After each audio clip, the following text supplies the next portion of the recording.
Hey everyone, how's it going? God Gamer here, and today I'm going to be making a Hollow Knight enemy tier list. So this is going to be including, hopefully, all the non-boss enemies in the game. In this list, there's actually 112 enemies in total. I'm definitely feeling a little bit intimidated by this, but we are going to get through all 112 of the enemies. In the tier list, I'm going to be taking into account a lot of different things. Of course, personal preference is going to be a big one, especially my perspective as a speedrunner. But I'm also going to be taking into account things like enemy design, where the enemies are placed and what kind of encounters they're involved in, and just kind of giving you my opinions based on that. So this tier list is going to be a lot of fun to make. I'm going to be going from S tier to F and just categorizing every single enemy. And just because I'm honest with myself and don't know the names of half of these enemies, I'm going to be pulling up the Hollow Knight wiki for each of them just to get a bit of information.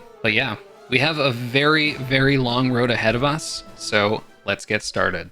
Okay, and first up we have a few enemies from the Colosseum, the first of which is the Winged Fool. Now, the Winged Fool is a very basic enemy. It just has the regular flying AI, but if you get close enough to it, it will take a swing at you. It is a fairly meaty enemy. It has 70 HP, which is a lot for a flying enemy, and it's very vulnerable to just getting above it and pogoing. But you also have to take into account that it is a Colosseum enemy, so it's going to be a part of a wave of enemies, all of which are kind of presenting their own threats. But even as part of those waves of enemies, you can just get above the Winged Fools and just pogo them till they die. So I just think this enemy could have maybe benefited from having a little retreat option if it detects that you're above it. That said, I do find the enemies to be pretty satisfying to kill, so I would put these enemies in the B tier.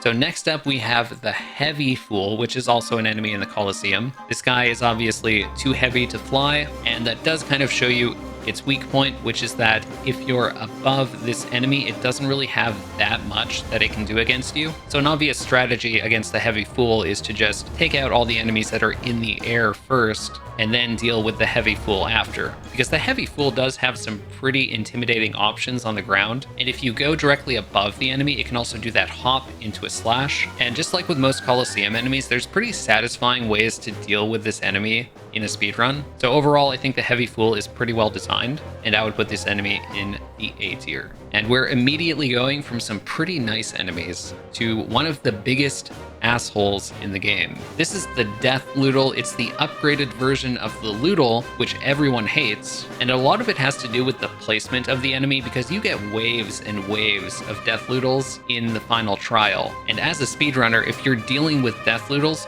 you have to kill them like the instant they spawn, which, by the way, you don't always have the option of doing because so many of them spawn at once. And if you don't kill them instantly, they just jump away from you over and over and over and end up losing you a ton of time. And they're pretty tanky, so you can't just kill them with one Shade Soul. So Death Loodles are absolute bastards, but one thing I'll say about them is that it is kind of fun to like kill them while they're jumping in the air. So like on a casual playthrough, I don't think they're terrible enemies.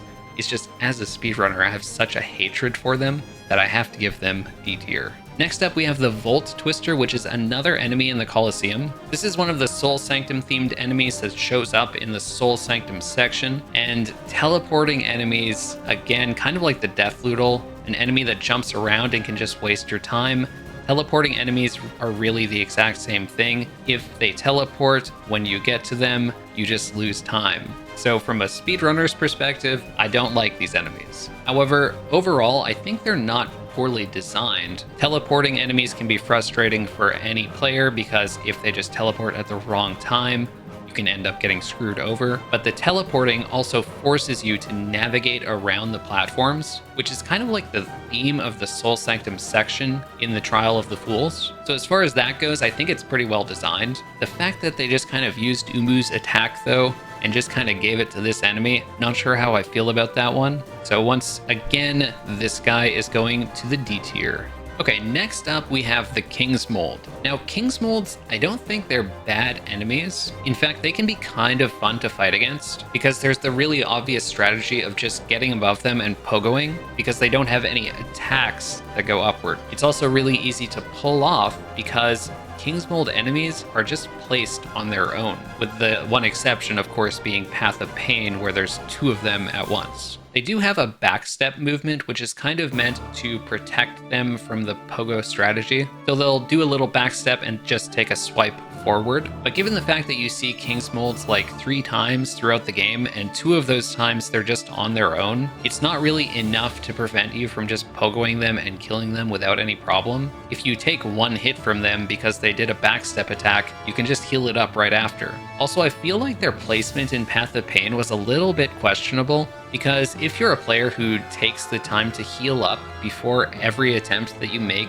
at the 4th room, the Kingsmoulds at the end generally aren't going to kill you if you just go in with full health. But if you don't know that they're there, then you're probably not going to go in with full health. If you go into that room with 2 health because you didn't expect there to be enemies, you can just instantly die to one of their boomerangs. So that to me felt a little bit cheesy, even as a player who doesn't really struggle with them at all. But you know, it is called the Path of Pain, so it is living up to its name. I just don't feel like Kingsmoulds offer a valid threat. So for that reason, I'm putting them in the C tier. Okay, and next up we have Siblings. So these enemies spawn throughout the Abyss, and in my opinion, they're actually pretty fun to deal with, mainly because of how they're placed. So I think the climb up to the lighthouse is actually a really memorable spot of the Abyss, and it's because of the Siblings. The whole idea of having an enemy that just flies at you and offers no other threat, and you have to navigate around them, especially because of the ability to pogo or upslash enemies out of the way. Like, these are enemies that you have to fight against, but you can also find creative ways to navigate around them. But overall, they're a fun enemy and they serve a pretty good purpose. But given the fact that they're so basic, I can't really give them anything above a B tier. Okay, and next up we have the Shade. This is going to be a pretty interesting one to rank, because the Shade can spawn in any room in the game, basically, where you can die. And the Shade also evolves as you do. So a lot of people don't know about this in their casual playthroughs, but as you get spells, your Shade will also get those spells, and your Shade will cast them at you. But its max HP is also based off your nail damage and your HP. It'll also get more soul as you get more soul vessels. So in terms of how it's designed, I think that's really neat. Does it play a huge factor in the combat? I don't really think so. It doesn't offer much of a threat in combat. And I actually think that's a good thing, because if it did, then you'd have to deal with the Shade on top of everything else. And you've already died once without the Shade even having been there. So it's a good thing that the Shade's a pushover, and it's a pretty cool enemy to have in the game. I think it's just a great idea. So I'm gonna put the Shade in the A tier.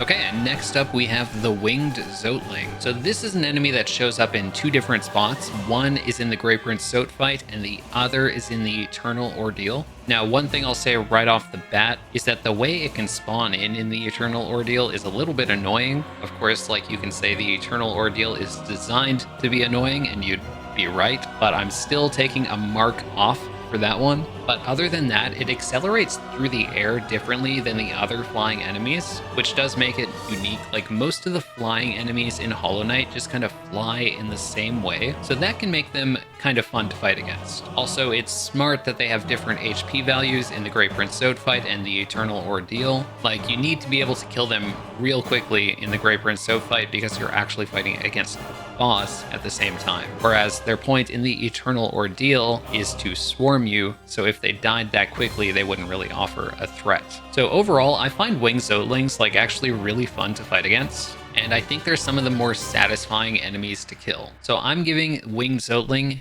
A tier. Okay, next up we have the Hopping Zoteling, another Zoteling. And same thing about having different health values in the Eternal Ordeal and the Grey Prince Zote fight. That said, I think in the GPZ fight, these guys are a lot more tolerable. One thing in the Eternal Ordeal is that they have this really weird AI. And it's not just this enemy, but if it jumps into a corner, it does this really weird thing where it just does these like 3 hops. in the corner before jumping back outward again. So unless you're really experienced at the Eternal Ordeal, and why the hell would you ever be experienced at that, it's going to be super unpredictable. Other than that, I think the enemy's okay. It's just that one AI quirk really throws me off. And in the Eternal Ordeal, where each hit matters a lot, any unpredictability makes it so much more difficult. So this enemy is going in the C tier for me. Okay, next up we have the Grimmkin Novice. So this enemy serves a purpose in Hollow Knight. Much like the Grim fetch quests in general, it's meant to make you spend a lot of time killing it. At least that's kind of how it feels to me. Now, I'm not saying they're not fun at all to fight, but just the way they teleport around and you can't hit them because as you move toward them, they like fly away at the same speed. As a speedrunner, if you don't get a quick kill on these enemies, it's just, like you spend so much time having to get more soul to try and cast another Shade Soul. That is just so frustrating. As a casual player, they don't offer that much challenge, but I guess the whole idea of the Grim quests in general is that they're meant to progressively teach you different attacks that stronger enemies will also perform against you, but with harder versions of those attacks. That's why you have Troopmaster Grimm to introduce you to NKG's attacks, so that once you get there, it's not too overwhelming. Similarly, you have the 3 versions of the Grimmkin enemies, just the only actual difficult one of them is the final version. This enemy is definitely interesting to fight because of the different attacks it has, and because it has such unique AI. It just doesn't really offer any challenge, and whenever I'm doing a randomizer, I just forget to put the charm on to actually fight these guys. So I don't think they're bad, but I don't love them, so I'm putting them in the C tier. Alright, next up we have the Leaping Husk. It's kind of hard to rate an enemy that just kind of walks back and forth and then jumps when you get close to it. The AI is just really basic. It's kind of like an upgraded Goomba. So it serves the purpose of kind of being a hitbox for the players to attack early on in the game, where you have to kind of learn how to move around and that kind of thing. The one thing that I think of when I think of these enemies is that part before False Night, where if this enemy touches a wall, it actually cancels your jump. So you'll fall into another husk that you're trying to jump over. It's just a really weird glitch that happens, and I shouldn't let it affect my tier list. But you know what? I'm going to. I'm giving this enemy D tier. Okay, next up we have the Grimmkin Master. This is the level 2 version of the Grimmkin. It actually offers a little bit more challenge, but again, I don't think the purpose of this enemy is to offer challenge. I think it's to help you learn the attacks so that once you get to the hard one, you actually know what it's going to do. Now, I'm not sure it fulfills that role as well as it could, because for example, the Grimmkin Nightmare has that attack with the Pillars of Flame, and I think if the Grimmkin Master had a similar attack, it could have prepared players a bit better. However, it's a teleporting enemy, it has some kind of obnoxious AI, and its HP values are also fairly high. It's like, at least with the Grimmkin Novice, you can kill it really easily. These guys are tanky and take a while to kill, and also don't really offer any threat to kill you. So I'm gonna give the Grimmkin Master D tier. Okay, and finally we have the Grimmkin Nightmare. These guys are actually pretty tough, especially I think the placement of them makes them a lot tougher. Like the fight against the Grimmkin Nightmare, where there's the spikes along the floor and you have to move from column to column while dodging pillars of flames and fireballs, that's actually a really tough encounter. So it's a good thing there was some preparation with the easier Grimmkin enemies. So I think these enemies, because they offer a bit more challenge, it feels a bit less like a basic fetch quest, but the fact that you have to kill a few of them throughout the map can really feel a bit tedious. So I'm going to put the Grimmkin Nightmare in B tier. Judging the enemy on its own, I don't think it's bad. I'm just not huge on the quest as a whole. Yeah, it's probably a little bit hard to tell, but this is actually supposed to be the Flukemunga. So these are the big enemies in those tunnels leading to the junk pit, which is where Godhome is. So they're only in one screen in the entire game. But I think it's really cool that that room is so unique because it has that enemy that changes how you have to navigate through the room. I think most players, when they encounter this enemy for the first time, are really freaked out because just having the giant enemy chasing you through those tunnels is pretty scary. And you don't know how long the tunnels are. It's literally a tiny maze. So these enemies serve a really unique purpose. They're pretty fun. Some players might find them frustrating, but I actually like them a lot. They add a lot of flavor to Royal Waterways, which is already a cool area based off the enemy design. So I'm putting Flukemunga in the A tier. Okay, so next up we have the Husk Bully. This enemy appears in different spots throughout the game, and it's very basic. It's just kind of like a Goomba that walks back and forth, but if you get close to it, it does like a little charge headbutt attack. Much like the Leaping Husk, it serves a purpose, which is to kind of help players get their bearings with the game and to learn the controls and the movement. Although this is the basic version of the Husk, I like that there are other versions that have slight differences, and they just kind of use this enemy almost like a template for others. It's also just fun sometimes to have like bodies to hit. That sounds terrible, but the fact that you can farm these enemies for soul and then cast spells at other enemies does offer some like interesting tactical options. Can't really give this enemy a bad rank. Can't give it a great rank either because there's not much to it. So I'm just gonna put it into B tier. Okay, and talking about variations of the Husks, we have one of them. This is the Husk Warrior. It really just walks back and forth until you hit it, and then it performs a counter attack. This enemy is a perfect example of the way that Team Cherry uses easier versions of enemies to teach you different AI behavior that you need to learn in order to combat harder versions of the enemies. So this is a shielded enemy. When you encounter harder enemies with shields, you know what to expect. If you hit the shield, it does a counterattack. And this enemy is meant to teach you that. Also, while they're doing the counterattack, you know that they're going to be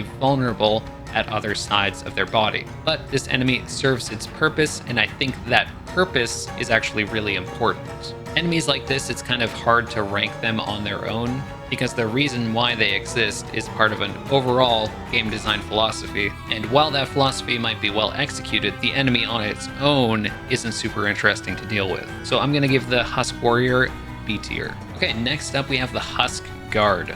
This is one of the more interesting enemies in Forgotten Crossroads, and much like the Shield Warrior, it does teach you something, which is that if an enemy is big and intimidating, it can deal double damage. So you better be careful wandering around Hollow Nest. And I really like when game designers place tougher, more intimidating enemies in areas like Forgotten Crossroads, for example.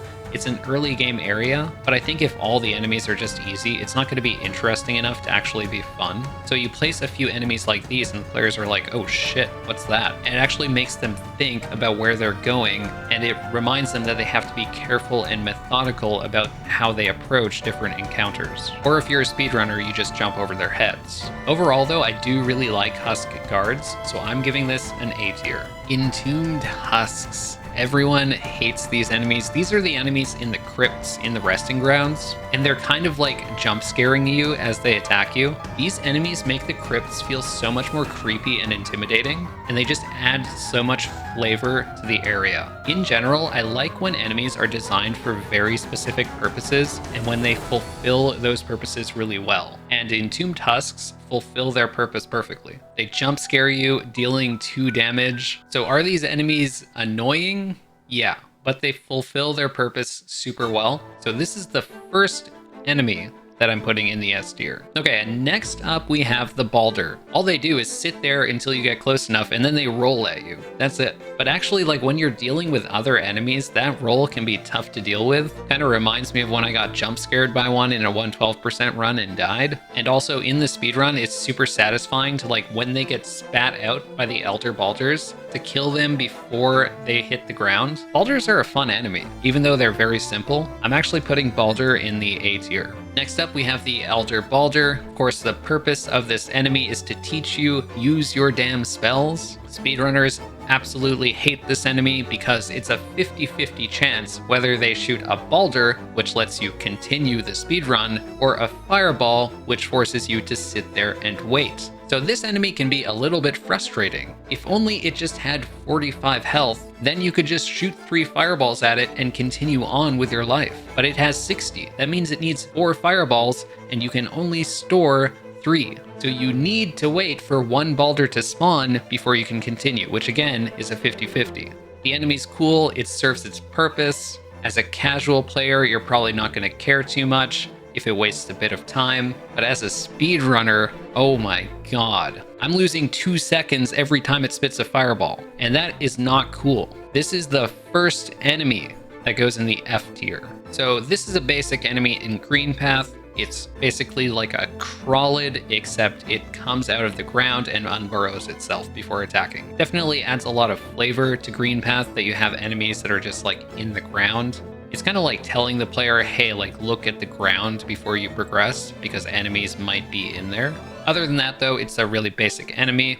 I'm gonna put it in B tier. Okay, next up we have the Mossfly. So this is another fairly basic enemy, but you mostly see this enemy in Queen's Gardens. And I think these enemies are just kind of like flying pogo targets. And that makes them fun because they're enjoyable to pogo and their movement is super predictable, unlike most flying enemies. They're also kind of like soul batteries, so you can just farm them for soul pretty easily. And I love going through a room and just like pogoing off of them to get through the room super fast. So Mossflies actually go in the A tier for me. Next up, we have Mosskin. These are enemies that are just basic enemies in Green Path. These enemies are kind of similar to like the basic Husks, except they have one big difference, which is that instead of just walking back and forth and headbutting you, they do like a big roll attack. So they're almost like a variant of a Husk, but with a slightly more intimidating basic attack. So I like how they kind of evolve these enemies over time and make them more difficult. I'm going to put Mosskin in the B tier.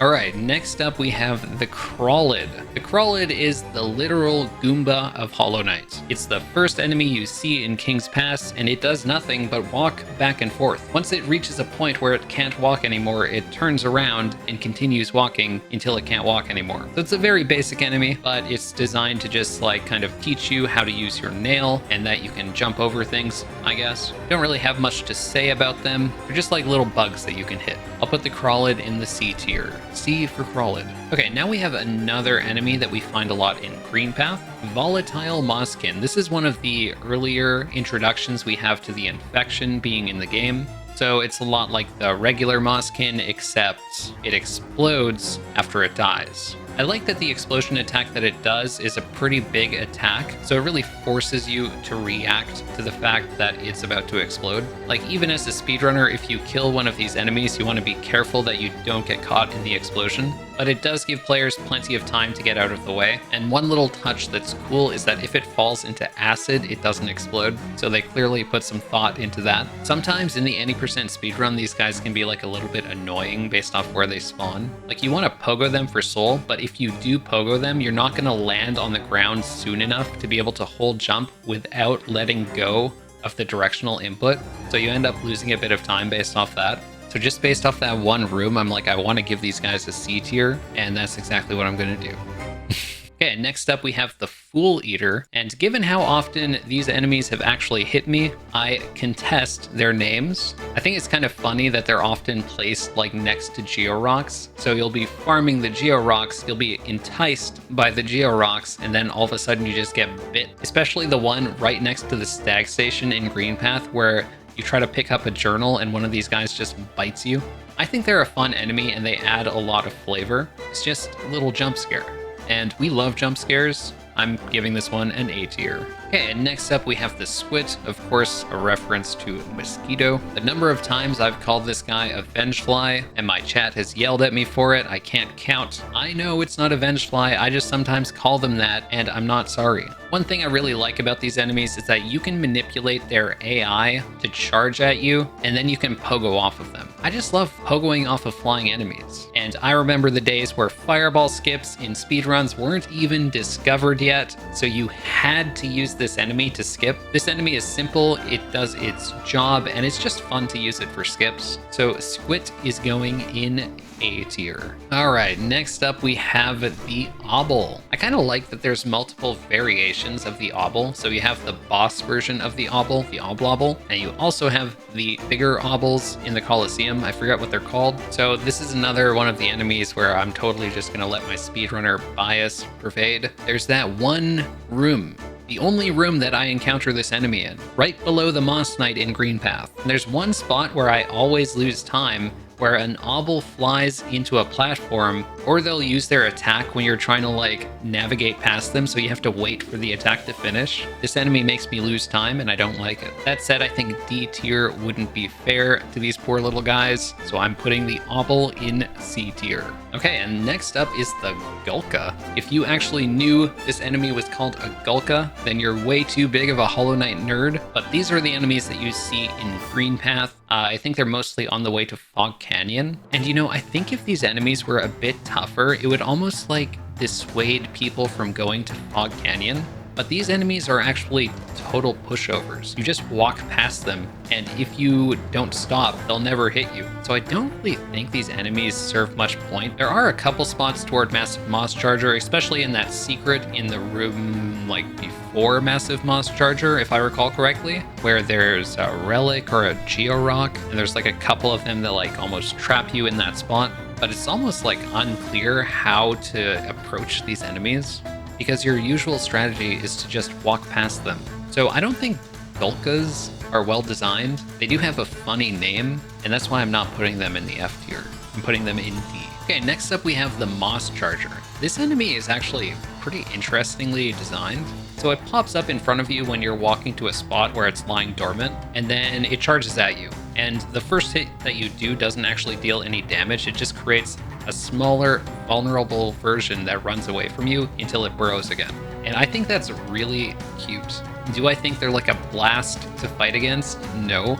But the fact that the Moss Charger exists the way it does, it's actually created some like pretty cool speed strats in the any percent speedrun, where collecting soul is so important and you want to do it without stopping. So if you have this enemy that's running away from you, you can keep moving at full speed while collecting soul. And you can also collect its Geo after it dies. So I really like the strat, and that strat actually wasn't found until like early 2019, if I recall correctly. So that was about 2 years after the game released. So the fact that these enemies are so unique, I think makes them really fun. I guess in terms of a casual playthrough, they're not super interesting, but it does make Green Path a lot more threatening, which without enemies like the Moss Charger and Moss Knights, I don't think Green Path is like a difficult area. So overall, I'm a big fan of the Moss Charger. Also, it's kind of cute. I'm putting it in the S tier. Okay, next up we have the Moss Knight. So this is a really fun enemy in my opinion. The first time you encounter the Moss Knight is going to be in the Moss Knight Arena leading up to Hornet. Team Cherry was kind enough to put a bench nearby just for people who struggle with it, as well as lifeblood cocoons. I think the Moss Knight is a well-designed encounter. The Moss Knight, with its AI, does have a lot of similarities to the Kingsmould, like with its backstep attack, for example, and being able to throw out really large hitboxes to threaten the player. But the Moss Knight exists at a point in the game where the player has a lot less options to approach it. You're only going to have Vengeful Spirit by the time you reach the Moss Knight. Whereas by the time you reach the Kingsmoulds, you're going to have like Descending Dark, and it's just not going to be threatening. Unfortunately, they have kind of messed up hitboxes on later patches, but on 1.2.2.1, the Moss Knights are pretty great. Also, something I didn't know for the longest time is that when it does the spit attack, you can actually just block that projectile. I have no idea how I didn't know that after so many years of playing this game, but it's really cool that you can do that. But I really like the Moss Knight. It forces you to react to what it's doing. It's a great enemy. I'm putting the Moss Knight in S tier. Okay, next up we have the Mossy Vagabond. Look at this fluffy dude. So this isn't like really much of an enemy, it's more like a lore character, and they're kind of meant to show you what happens when the infection gets out, because they all die. Sorry for the spoilers. Now, if I'm judging them on an enemy tier list, I really can't rank them very highly, but they do serve a purpose in the game. It's just more of a lore purpose, and I'm not a lore person, so I'm putting them in the D tier. But actually they're pretty cute, so I'm putting them C tier. They're just so fluffy. Alright, next we have the Durandoo. Not to be confused with the Duranda, which we'll be judging next. So these are the enemies that swim in the acid pools back and forth. You'll find one, for example, in the area to the right and below Massive Moss Charger. It's the one that you have to wait for to pogo off of in order to get into Fog Canyon. Now, some people do actually have troubles recognizing the fact that they can use enemies like these to pogo off of to navigate to other places. But I think this enemy is kind of meant to teach you that. It's like, hey, it's got this hard shell, maybe you should downstrike it. And the fact that like under normal conditions you don't really kill it kind of suggests that it has that purpose. So this is another enemy that's kind of meant to teach you something. Of course, if you're doing something like a randomizer, you always have to wait for this guy. Not that it's like a huge deal. But yeah, I want to give these guys a high ranking alone just based off their name. But yeah, I'm going to put Durandoo in the B tier. All right, and next up we have the Duranda. So this is the variation that flies up and down through the air. This is the enemy that you see a lot of on the way to Shio. It's just kind of like part of a platforming challenge. And once again, I like that they have that hard shell so that they kind of like encourage the players to pogo off of it. Just like any platforming section in Hollow Knight is nice because there aren't enough of them. And I'm glad that apparently Silksong is going to have more platforming sections. And it felt like they got a little bit lazy toward the end of that room and just kind of placed like 2 giant lines of them that offer no challenge to get past. So I don't think I could give this enemy an A tier, so I'm going to give it B tier.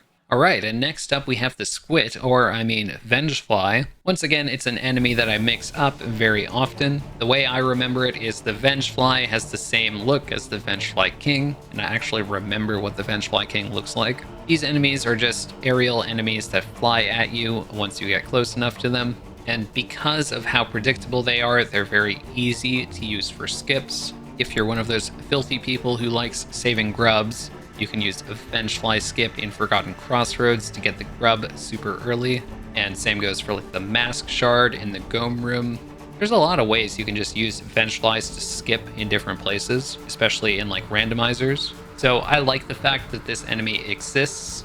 I'm going to put the Vengefly in A tier. Okay, next up we have Charged Lumafly. So little known fact is that these enemies actually move slightly. So they're not completely static, but they always start their attacks at the same time, which is just based off of once you get into a certain range of them, they'll start their attacks. I honestly really like navigating around them in Teacher's Archives in the any% speedrun, because the movement that you have to do in order to get hit only once on the left side is actually a lot of fun. You can also do things like damage tanking on them for some weird, funky strats in Randomizer. And on older patches, I don't think it's possible on newer patches, but on older patches, you could actually pogo the lightning. That was something that was really cool. I don't think they removed it on purpose. It might have been like a side effect of a different change. But the fact that you could do that was a lot of fun. I wish they kept it in the game. So these enemies offer a pretty unique purpose, and they fulfill that purpose well. And it's like one of the few enemies that offer an actual like platforming challenge because of the fact that you can't kill them. It's all based on movement.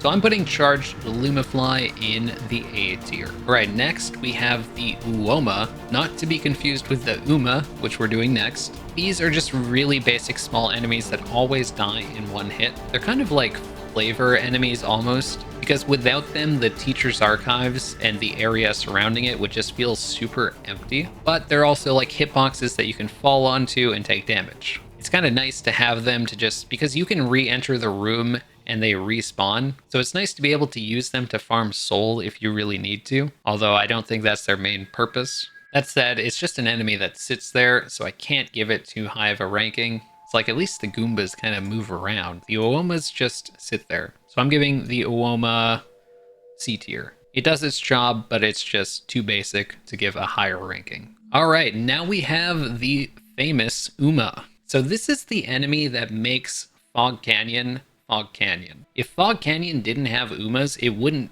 be Fog Canyon anymore. And in my opinion, the physics of the explosive object that spawns after you kill it, it's some of the most fun physics in the game. Of course, a lot of that fun is ruined by the fact that you take double damage from it and die. But I think the reason for that is Team Cherry wanted to be like, hey, you really shouldn't be going this way. You should be navigating to the other parts of Green Path, not going through this area where you're taking double damage from these giant explosions. But I really like the fact that these kinds of enemies exist because they make the world feel dangerous. And making the world feel dangerous and hostile is just so important in games like Hollow Knight, and the enemy is super unique. Like, there's not other enemies that behave like the Ooma does. And the fact that you can take an Ooma explosion and bring it all the way down to Umu and kill the boss in one hit in a TAS, that's one of the coolest TAS tricks in any run, in my opinion. I'm giving the Ooma S tier. Okay, next up we have the Ambloom. So this is a name I'm 100% certain I've never seen before in my life, but these enemies are apparently called Amblooms. So they're enemies that just kind of walk back and forth. They're basically Goombas. They're just kind of like the mindless enemies. So I guess they represent fungal wastes pretty well, but as an enemy, I can't give them a high ranking because they present no real challenge or anything. And once you get to fungal wastes, you expect a little bit more danger. Like you're at a point in the game where you should be able to control the character pretty well and just deal with these enemies effortlessly. So I'm going to put the Ambloom into the C tier. Okay, next up we have the Fungling, another enemy from Fungal Wastes. This is an enemy that you see throughout the area. They're kind of just an enemy that you can pogo. However, in the case of these enemies, you can't actually do that many like cool things with Funglings. I know that like if you're doing the deep nest route in the speedrun, you'll pogo off of a couple of them, but I don't find them like super interesting otherwise, and that's just kind of down to their placement. They're not really different from like the flying moss enemies, so I'm gonna put this enemy in the C tier. Okay, next up we have Fungoon. This is kind of like the big mama version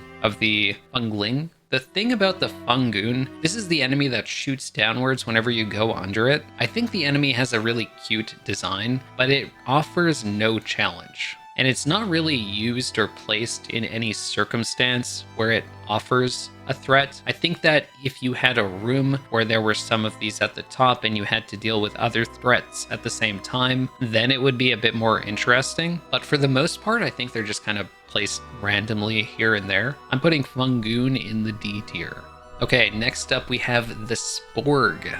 This is the enemy that allows us to do the infamous explosion pogo. So on that basis alone, I love this enemy, because that's one of the coolest skips in Hollow Knight. Not only the fact that you can manipulate the attack that this enemy throws out, but then you can pogo off the explosion after the attack finishes. And then unfortunately, Team Cherry removed the ability to pogo off of explosions. Again, I think that might have been a side effect of another change, but I'm a speedrunner, so I'm still salty about that. But I really enjoy this enemy. I also enjoy the path up to that Hollow Nest seal outside of Queen Station where there's all of the Sporgs. That part was like really intimidating, and I think that's a really good thing. But overall, I really, really like this enemy. It's just a question of whether it goes in the S tier or the A tier. And maybe I'm just biased for explosions at this point, but I'm also putting the Sporg in the S tier. Alright, so next up we have the Fungified Husk.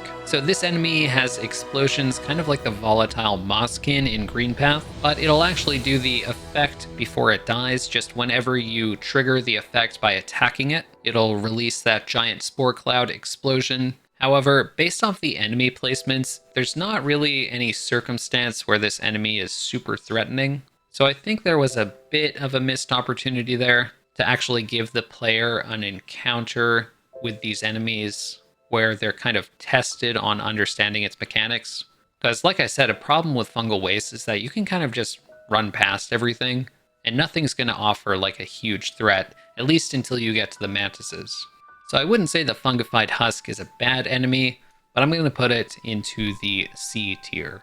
Alright, next up we have the Shroomling. So these are the little baby shrooms that are nearby the Shroomle warriors that just kind of get up and run away from you. They only take one hit to kill, and it's kind of nice that you can get soul from them when you kill them, but they're just kind of there for flavor. They're cute, and based off that, I'm putting them in the B tier. Alright, now we've got the Shroomle Warrior. Shroomle Warrior wins the contest for the most memorable war cry in Hollow Knight, and they're just cool ass dudes. Like, look at the Shroomle Warrior. That dude is intimidating as fuck. That guy's gonna whoop your ass and steal your girlfriend. Okay, but seriously, I do like this enemy's AI. The fact that it has such a distinctive sound effect before it attacks is like a really great warning of what it's going to do.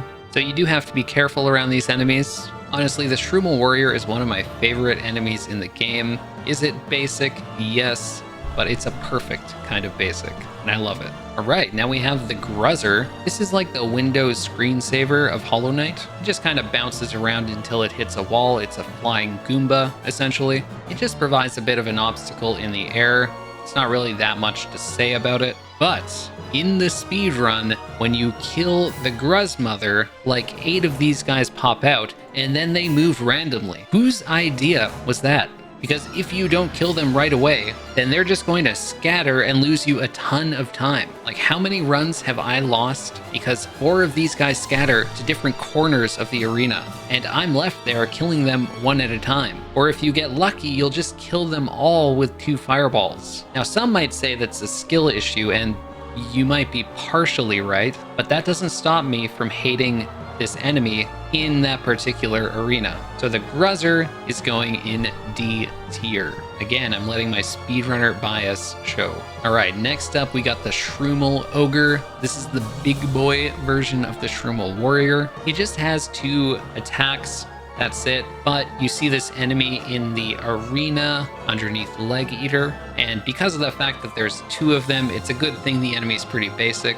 But I think that arena is actually pretty well designed and fun. The fact that they leave little infection pools with their spit on the ground, it forces you to like navigate around the Shroomel Ogres, and they also control space with their little head pound attack. So the fight forces you to move a fair bit. And the fight is also fairly hectic because the threat of the spit makes it harder to heal. So I enjoyed fighting this enemy, and I think it's a pretty good mini-boss encounter as well. Do I think it deserves S tier? I wouldn't say so, but it's like one of the few spots in Fungal where I'm like, this is a good enemy encounter. And Fungal probably could have used 1 or 2 more of those. So I'm gonna put the Shroomel Ogre into the A tier. All right, next up we have the Mantis Youth, more commonly known by speedrunners as the bastards you try to pogo and then they do their attack and their hitbox shifts like a football field away, so you can't pogo it anymore. So these enemies are in the room with Mantis Claw, which is super important for speedruns. So in the any percent NMG speedrun, we have to hit a lever and then you have to get back up onto this platform where 3 Mantis Youth are surrounding. So typically we lure the Mantis Youth in such a way that we can pogo off of them to get back up to the platform. But yeah, if they attack, they just do this like backwards movement that completely makes their hitbox like disappear. Eventually, speedrunners did find a pretty consistent setup, but for the longest time, the setup was to just bring as many Mantis Youth to that spot as you could, which was 3 of them, and just pray that you get good pogos. And yeah, I'm turning this enemy talk into just a speedrunning talk, but to me, that's what this enemy is. This is the enemy that I do Mantis Pogo off of. And I've really struggled with that skip at times, at least earlier on in my speedrunning career. But now that I've learned it a bit better, it is really satisfying to pull off. So I kind of have mixed feelings on this guy. So I'm putting him in the B tier. Okay, so I'll try not to make this one just about speedrunning. This is the Mantis Warrior, the enemy that I kill before I get Mantis Claw in the speedrun. These enemies are really basic. However, they do have a hidden upward attack that is rarely triggered. The attack really isn't that threatening though, it's just like a little baby swipe above its head. So the Mantis Warrior is really designed to offer a threat alongside the Mantis Youth. If you're just fighting a Mantis Warrior one at a time, you can just wait for it to attack, then walk away and hit it. It's really, really simple to do and kind of obvious. However, if you have Mantis Youth flying above your head, that's a lot more difficult. So this enemy has a pretty obvious purpose that it fulfills. I have actually died to these enemies a surprising amount of times, mainly because earlier on when I was speedrunning, I'd lose a lot of health in the Mantis Claw room, and then I'd try to get past one of these enemies and they just kill me. But eventually it got to the point where you don't really interact with any of them at all. So these enemies are just kind of like whatever to me. I'm putting the Mantis Warrior into the B tier. All right, now we're doing the sentries in City of Tears, starting with the Husk Sentry. So this is the basic one that's on the ground. It does a triple attack, it does a backstep, and it does like kind of a regular slash. These enemies are really tall compared to other enemies, So in some cases, they can actually block your movement. Their AI also makes them a bit more challenging because as soon as they activate, like once you get close enough to them, they'll actually run right at you. So I like that kind of progression in terms of the challenge that the enemies offer. Typically, enemies earlier in the game won't actually charge at you before attacking. And the enemies are also placed in such a way that you can learn what they do before you get into the more challenging parts of City of Tears. At first, you see these enemies leading up to the Quirl Bench, where they're not really that threatening, but you can learn their patterns. And then afterward, they're going to be leading up to Lem in the Rafters, and also going up into Soul Sanctum. And in those are areas where you can definitely get killed by them. Also, the fact that you can pogo the triple slash to get up to a higher spot in the Rafters, I think that's pretty cool. So based off that, I am giving Husk Sentry an A tier ranking. Okay, next up we have the Heavy Sentry. I'm about to let my speedrunner bias show once again. Okay, so the problem I have with the Heavy Sentry is that it's kind of a 50-50 of whether you can actually jump over their heads. And in a speedrun, you always want to jump over the heads of the enemies so you don't have to waste time killing them. With the Heavy Sentry, it's just kind of RNG whether you can go over their heads or not, and that can definitely be a bit frustrating. So I would like it if their AI were a bit more predictable. Like if you were in a certain position, you could bait them into doing one of the attacks over the other. However, if you're doing a casual playthrough, I don't think this enemy is like badly designed. It's just from the perspective of a speedrunner that I don't really like them. So I am putting this enemy into the C tier. I don't hate them, but I certainly do not like the fact that they exist. Okay, next up we have the Winged Sentry. This is a fairly basic flying enemy, but it's also a lot larger than most of the other flying enemies that you fought up until you got to the City of Tears. Also, these enemies tend to be placed with other sentries, which makes them a little bit more challenging, so you have some enemies controlling the ground and these enemies controlling the air. And I like that. It offers a decent challenge. These enemies are pretty pogoable, but you can say that for a lot of enemies in the game, to be fair. And I do like the fact that you can use flying enemies to skip. I think I've said that a couple times at this point.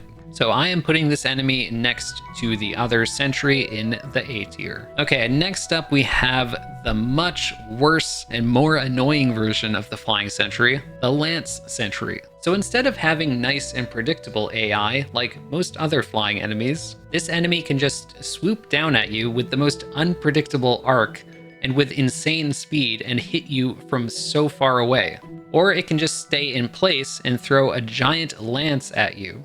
Either way, it's not really fun to deal with. The fact that the charge comes at you so quickly makes you have to predict that it's going to come, and you kind of have to stay out of the zone where the charge could come at you. And if you're playing through the game casually, like, you're not going to know that or memorize that. Even as an experienced speedrunner, like, you still get hit by that kind of thing sometimes. So I'm not saying that the enemy should have the charge removed, but I think making it a bit more reactable would have been nice. Also, this enemy is ass when you're doing the lever skip. So I'm putting the Lance Sentry, based off the lever skip, I almost want to put it into the F tier, but I'm going to put it into the D tier. The D tier is like the annoying for speedrunners tier. Okay, we're actually changing the tier names to more accurately reflect how I think about these enemies. Okay, next up we have the Mistake.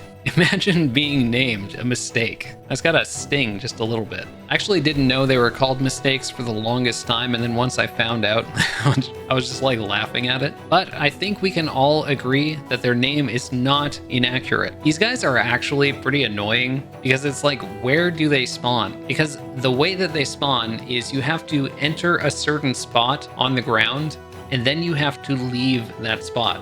So it's always ambiguous exactly where the spot is, especially like in the Colosseum when you're speedrunning and you want to spawn them as quickly as possible, but you don't quite hit the area on the ground that you have to in order to spawn them. And then you leave that area and you're like, why haven't they spawned? And you're not sure which one you didn't get. And you end up losing a ton of time because you're going through the entire floor of the trial trying to find which one didn't spawn. Not that I've ever experienced this before personally, but TLDR, these guys are assholes. Are they super annoying though? I wouldn't say so, but they are annoying. All right, next up is the Folly. These are also enemies that you find after Soul Master in Soul Sanctum, and there's just so many of them in that one room that they just kind of overwhelm you. And I actually kind of like that section because it is a lot of fun to like pogo off of them, and you can just kill so many enemies at once with a spell cast, and that's always a lot of fun. You know, I'm playing Hollow Knight to kill stuff, so if you give me a lot of stuff to kill, I'm going to enjoy it. And they don't have that weird spawn mechanic of the mistake.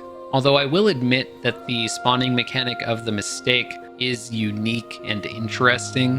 I just prefer the follies. Also, I do like the folly skip back up to the grub location. That is a pretty fun set of pogos that you can do. So overall, I would give folly B tier. Oh boy, now we've got the Soul Twister. So these enemies actually almost single-handedly made me not want to speedrun, because back in the day when we were doing the any% NMG speedrun right after the game released, we went through Soul Sanctum, and these enemies can just spawn in your path. Like if you're dashing mid-dash, they can just spawn in front of you and you'll get hit. So if you're doing a speedrun, you lose time. If you're doing a hitless run, you lose the run through no fault of your own other than just because you dashed. Now that we know a bit more about the game, we know they're not completely unpredictable, but they are still really annoying to deal with. I actually don't mind them quite as much in the Colosseum because you can one-shot them at that point, but in Sanctum, they're so annoying. One might even say super annoying. So I'm giving these enemies an F tier. I just hate teleporting enemies. Okay, next up we have the Tick-Tick. This is just a Crawlid, except it goes all the way around the platform instead of just stopping once it reaches one edge. You know, I think it's a cute enemy. I think it adds a little bit of flavor to Forgotten Crossroads, and I think like in the speedrun when you're collecting soul off of them, it can be fun. They're a lot more predictable than the Gruzzes in the room, which just kind of fly around randomly and interrupt your inventory drops. If a Tick-Tick interrupts your inventory drop, then it's your own fault, because you should know where you are in the cycle in that room. But then again, we're judging the enemies, not just the singular room, and it's a pretty basic enemy, so I'm gonna put it into the B tier. Alright, next up we have the Soul Warrior. This is actually one of the more fun mini-boss fights, I think, in the game. Of course, it teleports, so I instantly have that bias against it, but I think despite the teleports, it's actually a fun mini-boss to fight against because of the charge attacks, because of the fact that you have to dodge those projectiles, and the teleports actually kind of make it like a little bit more fun because you're forced to react to that movement. Now, it can definitely be annoying in the speedrun, like any enemy that teleports in a speedrun randomly anyway is going to be tough to deal with. You're going to lose time to it. But I really like this mini-boss fight, and the fight in Godhome where it has a bit more HP. Does the mini-boss encounter kind of feel like filler in Godhome? Yeah, but I still kind of like the fight. Just because you can trap it in the corner and wail on it, maybe that shouldn't be a criteria for ranking an enemy highly, but, you know, I like what I like. So I'm putting the Soul Warrior into A or B tier? I'm putting it into the A tier. Okay, next up we have the Husk Dandy. This is one of the Husk variants that shows up in City of Tears. They're a little bit taller than the other Husks, but they're also very basic. It just kind of walks back and forth, and if you get close to it, it does like a little flurry of attacks in front of it. However, the little spike on its head means its hitbox is a little bit higher, so it can be sometimes annoying to navigate around, especially in a speedrun. Also, it's definitely kind of like a filler enemy almost,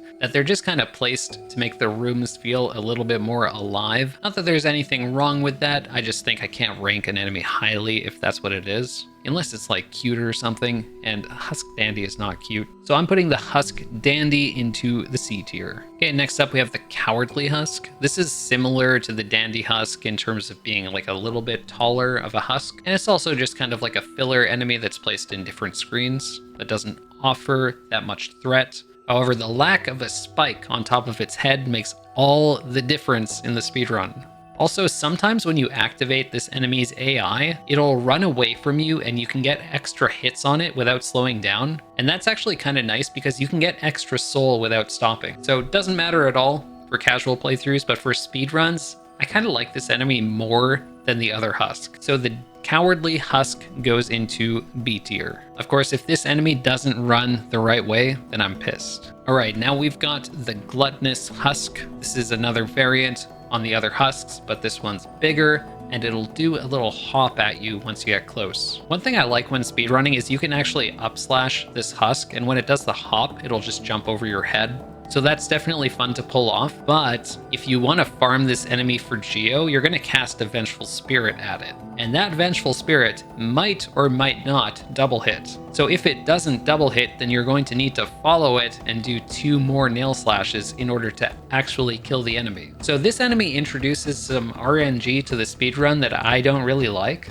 Otherwise, it's a fun enemy to kind of like interact with. I don't like that RNG. So I'm putting the Gluttonous Husk into the C tier. I wouldn't say it's like an annoying enemy, but I don't like it. Right, and second to last of all the City of Tears Husks, we have the Gorgeous Husk. So of course this enemy's great because of how much Geo it drops.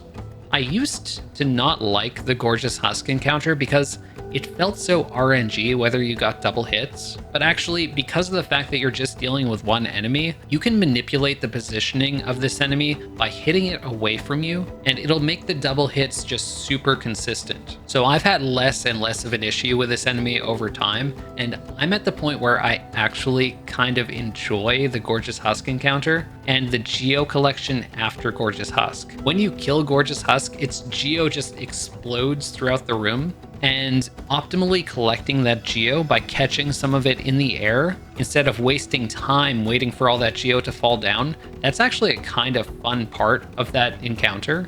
But if you get unlucky and don't get all the Geo, or if you just mess up, that really sucks. So I have mixed opinions on this enemy, but overall I do like it. So I'm putting Gorgeous Husk into the B tier, but it's kind of like high in the B tier. Actually, scrap that. I'm putting Gorgeous Husk into the A tier. I think speedrunners will have very different opinions on that. All right, now we have the Great Husk Sentry. So back in the day, we actually had to kill the Great Husk Sentry in the speedrun because lever skip wasn't possible. And then finally 1221 existed, and lever skip was possible, but then they took it away, and you had to kill the Great Husk Sentry again. So the Great Husk Sentry is a shielded enemy, so it has the shielding logic where if you hit it, the enemy's going to counterattack, and it's really good that they kind of taught you that earlier on because this enemy deals double damage. One thing that might kind of throw people off is that when you hit the shield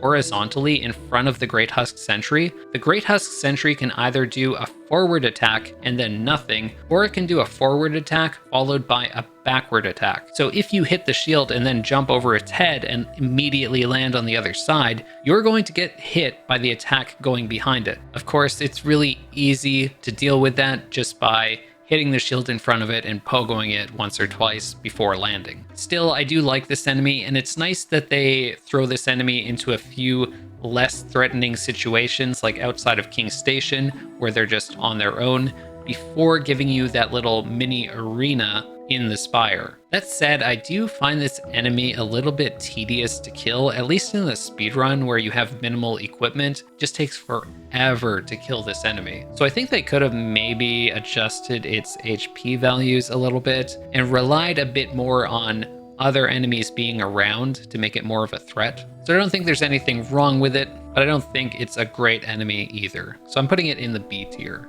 Okay, and next up we have the Bellfly. So a lot of people probably find Bellflies to be really annoying, and I totally get where you're coming from because you're just walking through an area peacefully and all of a sudden you have an explosion dealing 2 damage. I get that. But personally, I actually like Bellflies. First off, I like enemies that jump scare you because, once again, it makes the world feel more dangerous and intimidating. But these enemies aren't so unpredictable. Like once you hear the scream, you know exactly what you need to do. You need to get out of the way or get into the air. And if you're really ballsy, you can actually just slash at them and kill them. And I like that that's an option. Not sure if that was on purpose or not, but it just feels amazing. Like in the Colosseum, if you just slap them out of the air with a regular nail slash, that feels really good to do. You can also use them to kill other enemies, and I think that's that's really, really cool. Of course, that also was a factor in the Colosseum. And I talked a bit about the crypts and how many bellflies there are in there.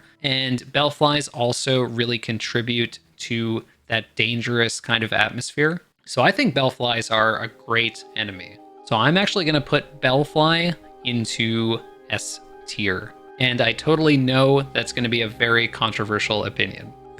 Okay, next up we have the pill flip. I had no idea they were named pill flips, so this is news to me. But these are enemies with some really bizarre behavior, kind of unique behavior that you don't see in any part of the map. But this kind of contributes to making the Royal Waterways feel so unique. So you hit the enemy, it flips on its back and starts chasing you. Personally, I know a lot of people don't like the waterways because of the enemies being kind of unpredictable or tough to deal with, but I actually love the waterways, so I'm putting the pill flip into the A tier. Okay, next up we have the Whorp. This is everyone's favorite enemy in the game. All this enemy does is when you hit it or get hit by it, it expands to like 10 times its size. Also in God's Soul, it crashes your game. But we're not going to be judging based off its appearance in Hollow Knight God's Soul, we're just going to judge the base game. So from a speedrunner's perspective, of course, when you're doing the Isma's tier skips, which are acid skips, sometimes these guys just fly in your way and interrupt the trick, and then you fall into acid after getting hit by them. So that's 2 damage. So in those circumstances, Whorps are insanely annoying if you get hit by them. And just knowing that there's the possibility of getting hit means that if you get down to 2 HP, you really want to heal or cast a fireball just to clear them out. However, I actually kind of like these enemies. They're really funny enemies. Like, they bounce off of each other. Like, I like the fact that they bounce off of each other and they just look absolutely deranged. You have some enemies in Hollow Knight that look cute, and then you have the Whorp. And just based off of how memorable the Whorp is and the whole concept of getting Whorped in a speedrun, I could put them in the annoying tier, but Whorps, I actually like Whorps a lot. So let's put Whorp in the S tier. But if Team Cherry puts Whorps in Silksong, I'm officially going to cancel them. Okay, next up we have the Fluke Fae. We find these enemies in the Royal Waterways. They have some unique flying AI. They kind of fly in weird patterns, so they can be fun to pogo off of. And it's especially fun when you have to like bypass a little pool of acid and you have a Fluke Fae to pogo off of. Feels rewarding to be able to do so. I like these enemies. You can pogo them. They fly. A tier. All right, next up we have the Aspid Hunter. So this is the basic version of the Aspid. You find this Aspid pretty early on in the game in the Aspid Arena, where you can double spike kill them, which is really fun to do because you don't have to interact with them in any way, which is much preferable to having to interact with them. But these enemies actually do offer a pretty valid challenge. Of course, Aspids can be a bit annoying because they fly and they shoot projectiles. Now, Aspid Hunters are, unlike their primal Aspid brothers, pretty predictable because they just shoot a projectile straight at you. So you know where the projectile is going to go before they spit, and unless you're like right next to them, you can usually react to it. So I don't think Aspid Hunters are like annoying at all. I kind of like them, although I don't have a ton else to say about them. So I'm putting them into the B tier.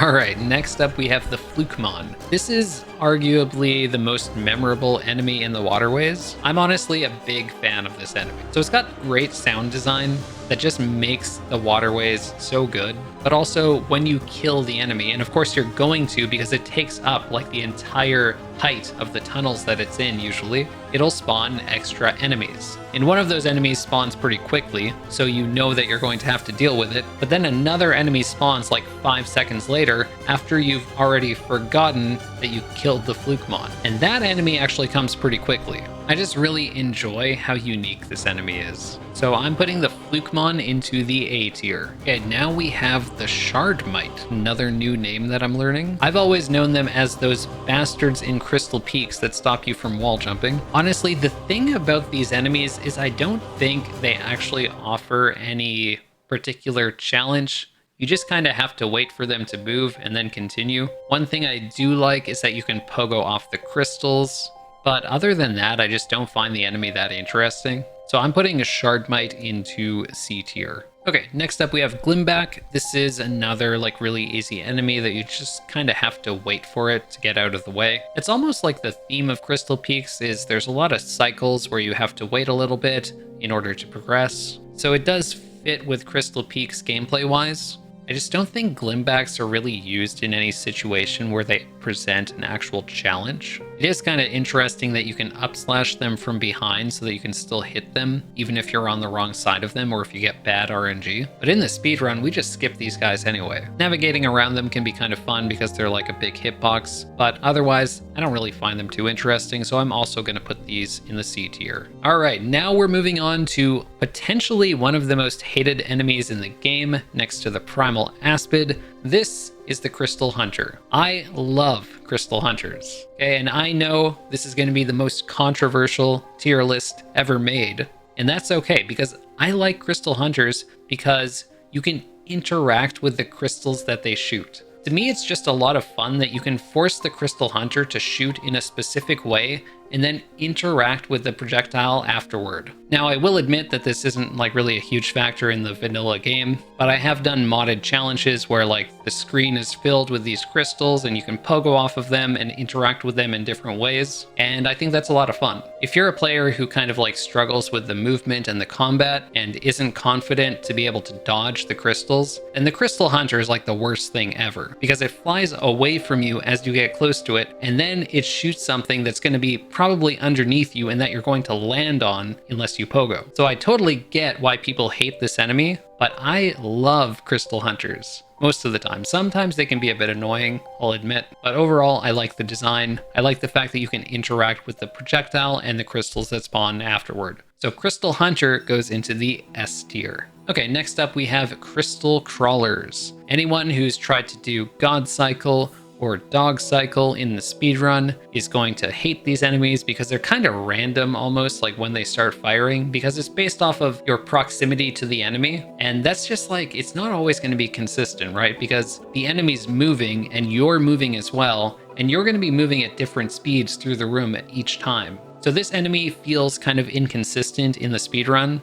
I do think it's interesting that you can kill the enemy with spells. Otherwise, the enemy's totally unhittable. You can't hit it with a nail slash, but I think it's well designed. I think it fits with the kind of movement-focused theme of Crystal Peaks. So I think Crystal Hunters are good. They belong in the B tier. Next up is Husk Miner. These enemies are like a little bit tricky to deal with because they can either run up at you and do this little slash, or they'll throw the pickaxe. And throwing the pickaxe is a bit tougher to deal with. I like that you can pogo the pickaxe afterward. Of course, this is what allows for Pogax to happen. So if you don't know what Pogax is, you bait this enemy in a specific spot to throw a pickaxe, and then you pogo off of that pickaxe to do a little skip. And it's a super satisfying trick to pull off. Of course, if it decides not to throw the pickaxe right away, it can be really annoying too at the same time. But overall, it's a pretty basic enemy. I'll give it one more point for Pogax existing, so it's going into the A tier. Okay, so next up we have Crystallized Husk. This is the enemy that walks back and forth really quickly, and then once it detects you, it's going to shoot a laser at you. And that laser actually lasts for quite a while, and the way that the laser is shot is based off of where you were in the air when it decided to shoot. So it is predictable, but sometimes the angle of the laser can hit you kind of unexpectedly. Like if it does a straight horizontal line, it's going to be pretty tough to dodge that laser without using a double jump, for example. So really, like as a casual player, you want to kill this enemy without exposing yourself. So you want to kind of like hide behind something and take a swipe and then run back, or you just want to cast a couple spells at it. But it does offer an actual challenge, and it kind of goes with the laser-based theme of Crystal Peaks. Overall, I do like the enemy, and it makes the rooms that the enemy is in actually feel a bit unique. So I'm going to give Crystallized Husk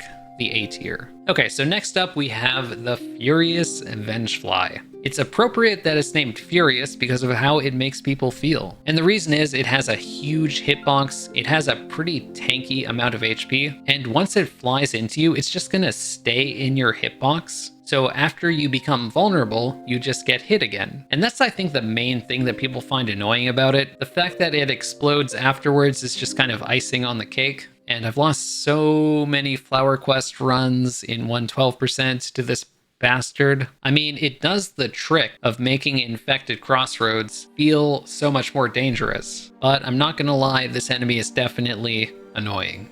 So I am putting it into the annoying tier. Okay, next up we have the Volatile Gruzzer. Now, I don't hate these enemies with a passion. However, I've had some speedruns where I'm going through Forgotten Crossroads and I want to do a menu drop and they just snipe you from the top of the room and there's absolutely no way to react to it. So like, what's the intended solution supposed to be? Just kill all of them before going down? So it's just like specifically their placement in that one room that makes them pretty annoying. If they weren't put into a super tall room, that wouldn't be a problem because you could just react to the fact that they shot a projectile because they're on your screen and go past them. If they're off screen, you can't react to them. So I think in that big tall room, they're placed kind of poorly. Outside of a speedrun, like, does it really matter that much? Probably not. But as a speedrunner, I really dislike these enemies. I'm actually gonna put them into the super annoying tier. Okay, now we have Violent Husk. So this is the enemy that just runs at you really quickly and explodes. This enemy does a really great job of just displaying kind of what the infection is doing to Hollow Nest. And you know that I like enemies that explode, but it's pretty hard to justify giving this enemy S tier. So I'm just gonna give it A tier. Okay, next up we have the Aspid Mother. So a lot of people might not like this enemy, but I'm actually a fan of this enemy. And the reason is it's not like a super threatening enemy, but it does put you into some tactical situations where it's like, do I just try to run past it, or do I kill the smaller enemies, or do I just go after the one that's actually spawning the smaller enemies? I also think it has some good placement.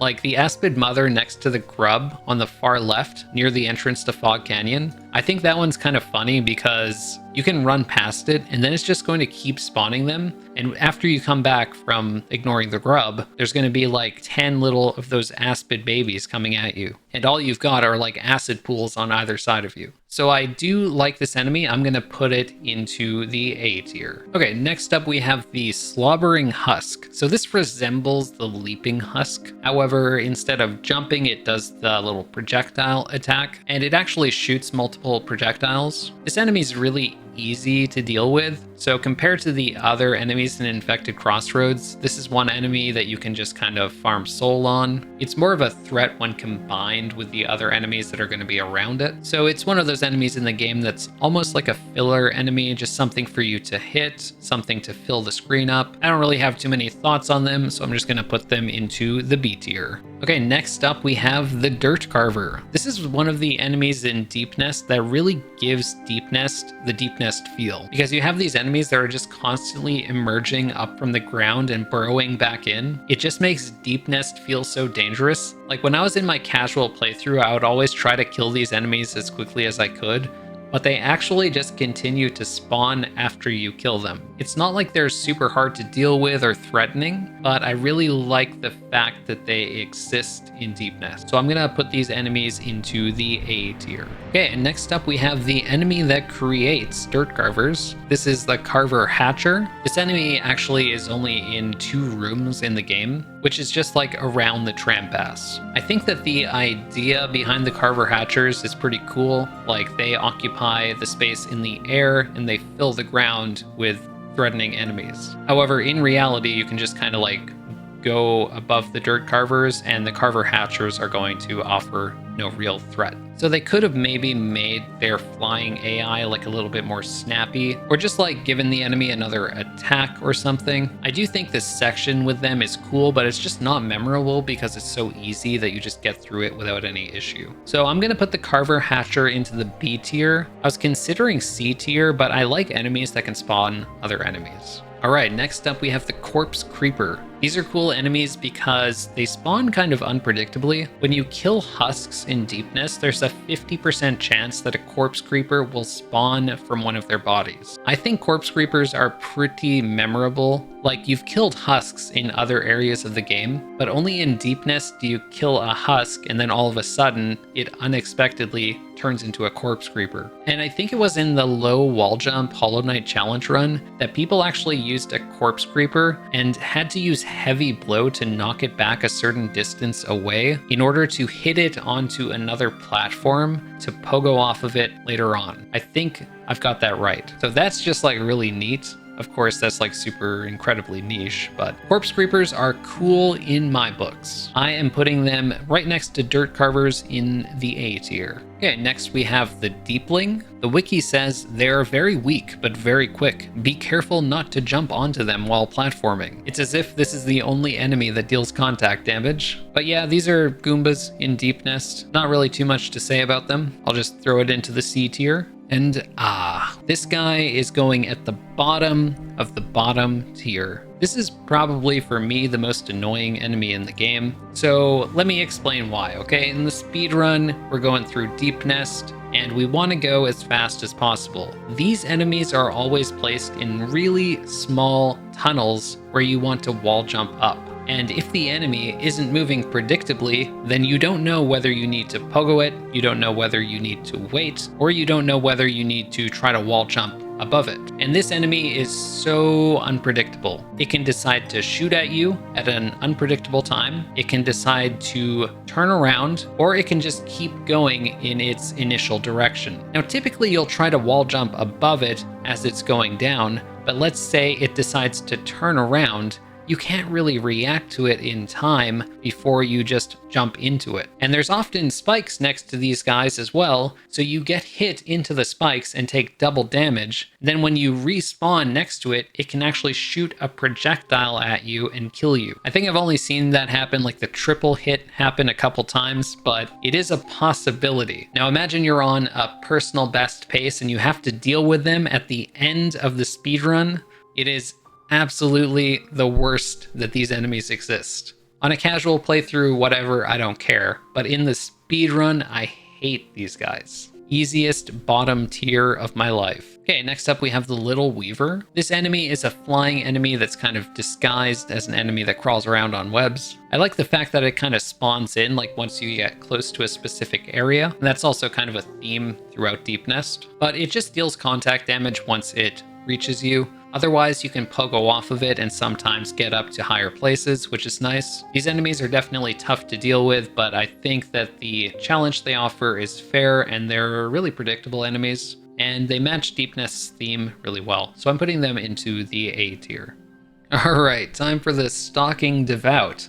Hope you're prepared for another rant about the speedrun. Now, Stalking Devouts completely block the path. You can't just take damage and then dash through it because its mask hitbox actually counts as a wall. So that alone makes them kind of annoying. Now, in a casual playthrough, of course, it's good that they don't just let you skip the enemy easily. That would be a big oversight. But in the speedrun, they're kind of annoying because you have to hit them to get soul. It's a lot like the Elder Baldur in that you're waiting for the enemy to do something to let you get soul so that you can cast another spell and get past them. Now, I wouldn't say they're as bad as Elder Baldur's because you actually kind of have to pull off like a satisfying set of attacks in order to kill Devouts, but there's 2 of them in a row in the hardest area in the speedrun, in my opinion, and you have to do a damage tank in order to do the quick kill on them. This is another enemy that in the casual run, they're not that bad, but in the speedrun, they're just super annoying. So they go in the super annoying tier. Okay, next up we have the Shadow Creeper. These are basically like abyss versions of Crawlids. You see a lot of them in the Ancient Basin as well, where they just kind of like go up and down on the walls. They're kind of like wall Goombas, if you will. It can be kind of fun to like use these enemies to pogo off of them because their movement is very predictable. But other than that, I don't really have that much to say about them. I'm gonna put the Shadow Creeper into the B tier. Okay, now we have the Lesser Moloch.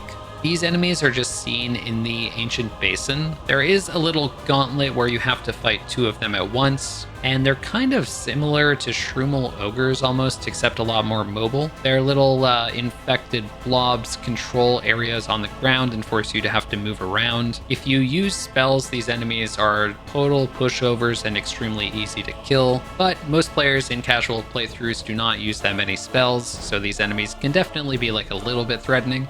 I think they could have boosted the health on these enemies a bit. It's a bit surprising that their health is so low compared to Shroomel Ogres. But overall, I find these enemies fun to fight against, so I'm going to put them into the A tier. Okay, next up we have the Aspid Hatchling. This is the enemy that's spawned by the Aspid Mother. They don't really drop anything, so you really just want to kill the Aspid Mothers as quickly as possible so they don't spawn too many of these. Unless you want to farm a little bit of soul, then you can use them to do that. I like that they kind of force you to think about your movement, and you can even pogo off of them if you need to. That said, they're a super basic enemy. I'm just going to put them into the B tier. Okay, next up we have the Maulark. Now, overall I don't like this enemy because the spits are just kind of random, and as a speedrunner, you want to get past them without taking damage from the spits, and it's pretty hard to do so. Apparently there are like consistent ways to do it on all but the last one, if I'm not mistaken. But these enemies are just like leading up to Broken Vessel, so they're only in one spot in the game, and they kind of give that spot like a really unique challenge. So I like that about them, but overall I do find them a little bit annoying. Are they annoying enough to belong in the annoying tier? Yes. Okay, next up we have the Infected Balloon. These are ads that spawn in the Broken Vessel and Lost Kin and Winged Nosk fights. Okay, typically in other games, I don't really like when you're doing a boss fight and a ton of ads spawn, but in Hollow Knight, I kind of enjoy fighting ads in boss fights. And part of the reason is because you get soul for hitting enemies, so of course you hit the ads and then you get to cast a spell at the boss. And the other reason is that bosses are often like moving in and out, whereas ads are going to typically just run towards you. So it gives you an action to do while the boss is further away from you. It's just like something to swing at, something that you can kill and get soul and get an advantage from performing that action. So I actually like the fact that these ads exist in different boss fights. And also, if you really struggle with dealing with ads, they only have 1 HP, so you can kill them with Defender's Crest. So you have that option as well. I will actually put these enemies into the A tier. I really like that they exist in those fights. Okay, next we have the Boofly. You know, I kind of wonder why these enemies exist. They do give Kingdom's Edge some flavor. When you enter it, you just see these giant flies and you're like, what the hell are these? They don't even really do any attacks at all. They just fly there and are basically stationary. They can kind of add like a little bit of challenge to the platforming, I guess. But for me, I just like to pogo off of flying enemies, and these are giant flying enemies that I can pogo off of. So I do kind of like them in that sense, but I wouldn't really place them in the A tier. I don't think that's justified, so I'm gonna put them into the B tier. All right, now we've got the moment that everyone's been waiting for. Finally, we are ranking the Primal Aspid. So I've had a lot of controversial ratings in this tier list. I will admit I'm fully aware of it, and I think I've justified most of them pretty well as to why I like them personally. And I totally get why some people might not like some of the enemies that I like. However, I'm gonna have to side with everyone else that the Primal Aspid is a total bastard. And I mentioned this when I talked about the regular Aspid. The regular Aspid has a totally predictable attack. It shoots a projectile where you are located when the enemy shoots. The Primal Aspid shoots a projectile where you are, and then it shoots projectiles basically where you would go to dodge the first projectile. And in order to get between the 3 projectiles, it requires a level of finesse that most players don't have, at least when they're playing their casual playthrough. The enemy, of course, also flies away from you once you get close to it, and toward you when it's far away. So it's pretty much the most annoying AI possible that you could think of. Does it offer a valid challenge? Yeah, sure. But I think this enemy is just objectively really annoying, so it has to go into the super annoying tier. Okay, next up we have the Hopper.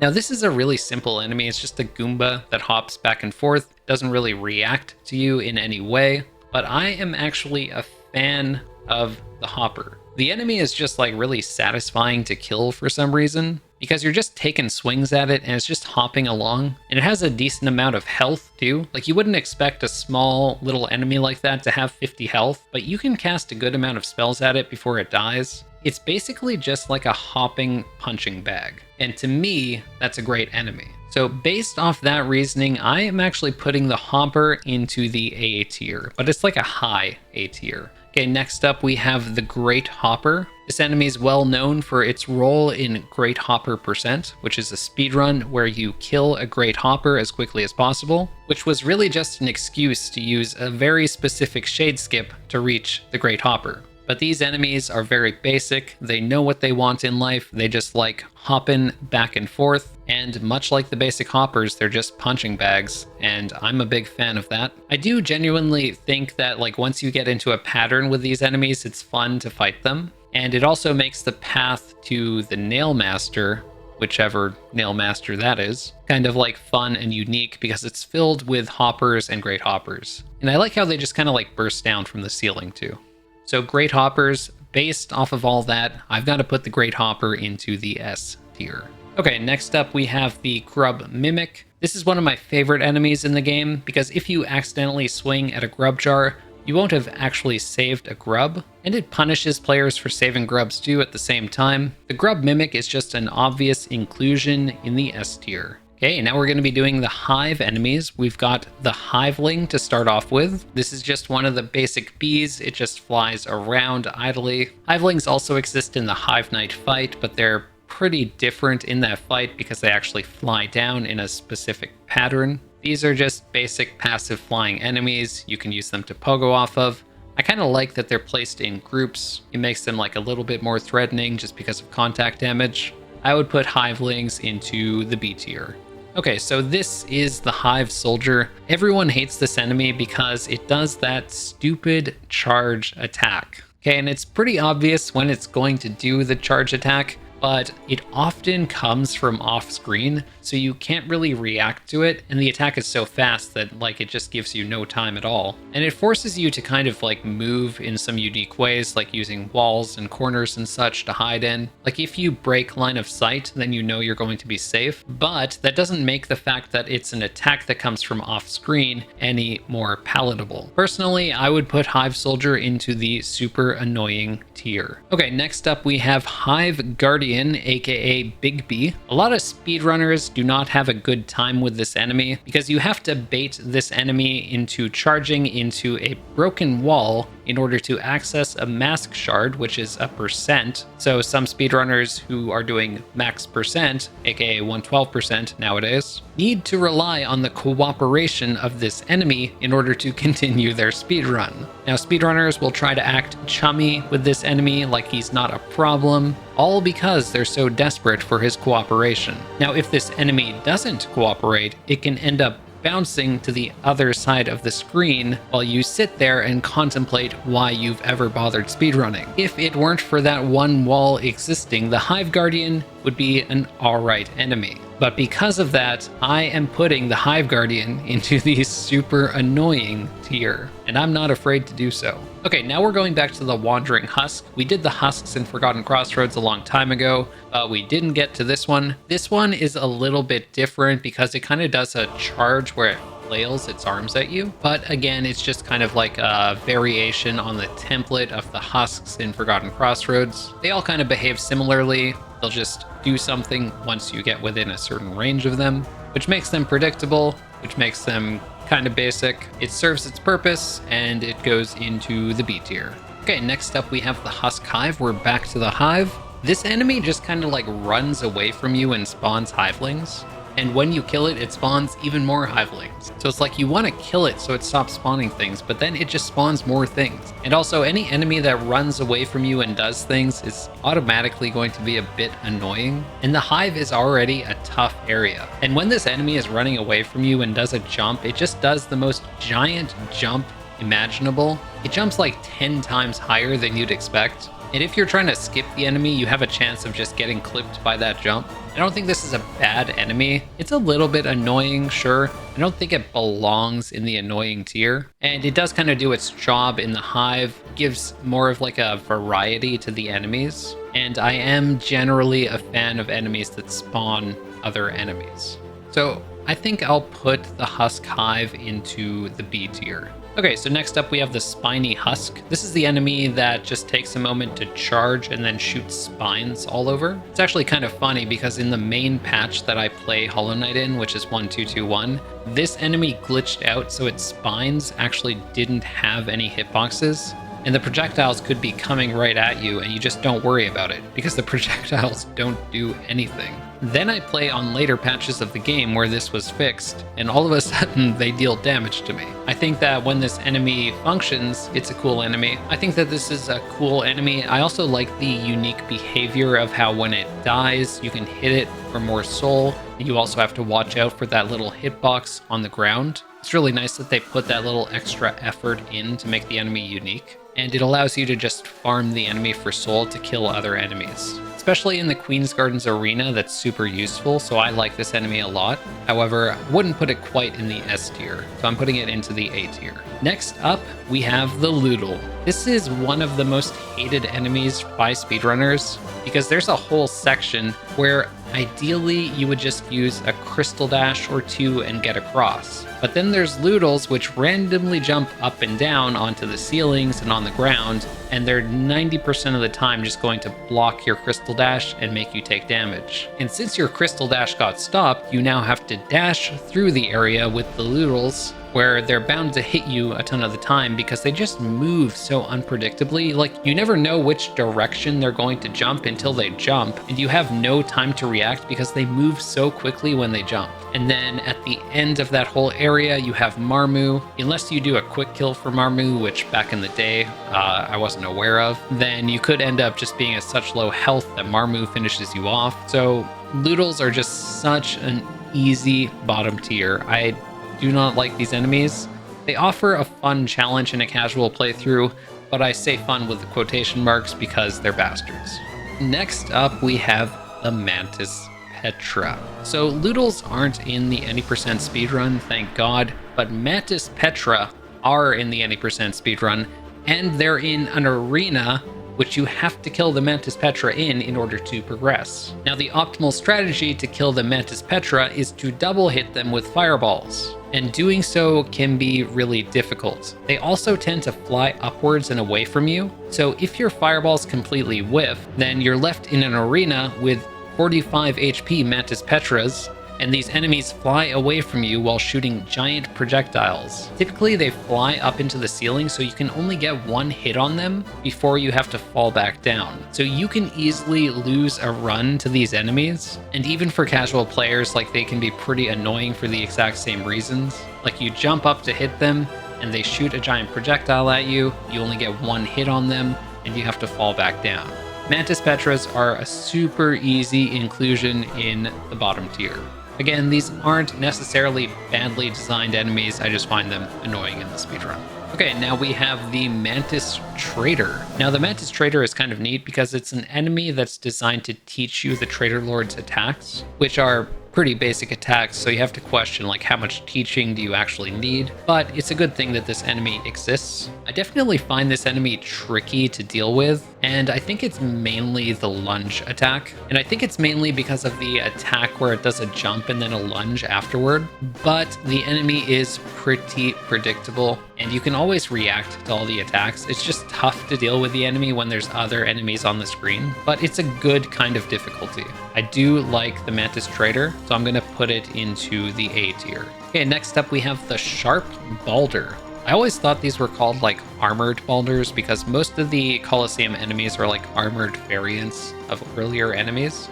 However, this is the Sharp Baldur. Apparently it's the same sharpness as other Baldurs because they all deal 1 damage, so they have to be equally sharp, right? But these have a lot more HP than other Baldurs. However, their AI is the exact same. Not sure if their hitboxes are any different. These ones might have slightly larger hitboxes, but it looks like pretty close. It's fun to deal with these enemies in the Colosseum because you can easily double hit them with Shade Soul. So it's like you just have enough soul going into the waves where sharp Baldurs spawn, and you can just instantly clip them with a double hit. So that's really satisfying to do. It's always nice when you have like a really consistent way to quick kill an enemy. So I'm gonna put the sharp Baldur into the A tier. And again, that's totally my speedrunner bias. Okay, now we have the Armored Squit. So this is the, again, Colosseum variant of the Squit. It has basically the same AI as the regular Squit, but it has a lot more HP, and obviously the hitbox is a lot bigger too. One of the things that I like about Colosseum is there are a lot of odder enemies like this. The enemies on their own aren't necessarily that interesting, but when enemies are spawning in waves like they do in the Colosseum, it's just satisfying to be able to kill them really quickly. Especially when speedrunning, just finishing off a wave in a couple spells, like that feels really good. So I'm putting the Armored Squit in the A tier, right beside the Sharp Baldur. Okay, next up we have the Battle Obble. This is the Colosseum variant of the Obble.